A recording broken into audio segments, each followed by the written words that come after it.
আসসালামু আলাইকুম রহমতুল্লাহ। আপনারা অনেকে কমেন্ট করেন যে ভাই আপনি কী করেন। এই যে দোকানে আমি কাজ করি দেখেন, আর এই যে আজকে দোকানের বাইরের অবস্থা পুরো পোকামাকড় দিয়ে ভরে গেছে, যার কারণে মনে করেন দোকানে থাকা যেতেছিল না। আমি একটু দোকানের সামনে যেতেছি, দেখতেছি মামা কী করে। মামা কাজ করতেছিল, তখন আমি একটু সিসিটিভির সামনে গেছিলাম, দেখেন কী পরিমাণ পোকামাকড়।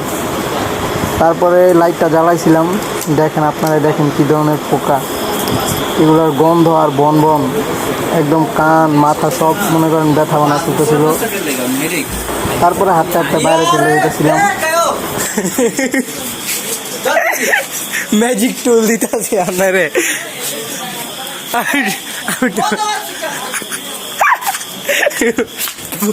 মোর ভিতরে ঢুকে গেল। ওরে বাপ রে বাপ, বাইরেটা দাঁড়িয়ে রোমের ভিতরে ঢুকবো।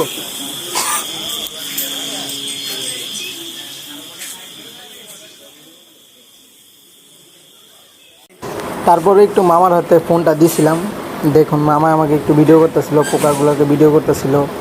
তবে আমি লাইটটা বন্ধ করে দেওয়ার পরে দেখুন কীভাবে পোকা। আপনারা যারা আমার ভিডিওতে লাইক কমেন্ট করেন না তাদের বাসায় এই পোকাগুলো নিয়ে দিয়ে আসুন। আপনারা সবাই প্রস্তুত থাকেন। তারপরে মনে করেন গবেষণা কেন্দ্র দিয়ে গেলাম, দুধগাড়া বাজারের গবেষণা কেন্দ্র, এখানে গবেষণা করে। আর একটু সামনে লক্ষ্য করলে দেখতে পারবেন মামায় চা অর্ডার দিতেছিল। আর একটা মুরব্বি, এই যে এই মুরব্বিটা মনে করেন আমার দিকে এমনভাবে তাকাইছিল মনে হইতেছে আমি আসামি।